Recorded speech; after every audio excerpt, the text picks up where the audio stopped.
Hi అండి, welcome to our channel. ఈరోజు అయితే నేను పావు బాజీని తయారు చేస్తున్నాను. ముందుగా దీనికోసం పావు బాజీ బ్రెడ్స్ తెచ్చి చిన్న చిన్న హాఫ్ పీసెస్గా కట్ చేసుకొని గీ వేసుకొని కాల్చుకున్నాను. ఆ తర్వాత ఒక ప్యాన్ పెట్టుకొని అందులో బటర్ వేసుకుంటున్నాను. అది హోమ్ మేడ్ బటర్ అండి.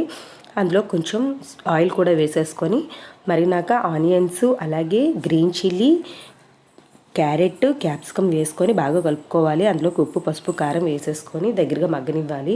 ఈలోగా నేను టొమాటోని అయితే ఫ్రై చేసేసుకొని అది మిక్సీ పట్టుకున్న పేస్ట్లోకి అయితే చీజ్, అలాగే పావుబాజీ మసాలా, ధనియాల పౌడర్, జీలకర్ర పౌడర్ వేసేసి మొత్తం మిక్స్ చేసి అందులో డైరెక్ట్గా వేసేసాను అనమాట.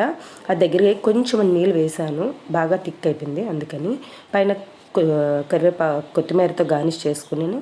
అయిపోయింది. ఇప్పుడు సర్వ్ చేసుకుంటున్నాను అనమాట. వీటిని చూసినారా, ఇది కర్రీ అనమాట. ఇలా ప్రిపేర్ చేసుకుని టేస్ట్ అయితే చాలా బాగుందండి. సేమ్ పావుబాజీ లాగే వచ్చింది, పావుబాజీ లాగే. వీటిని మా నలుగురు కోసం మేము ఇలా సపరేట్ చేసేసుకొని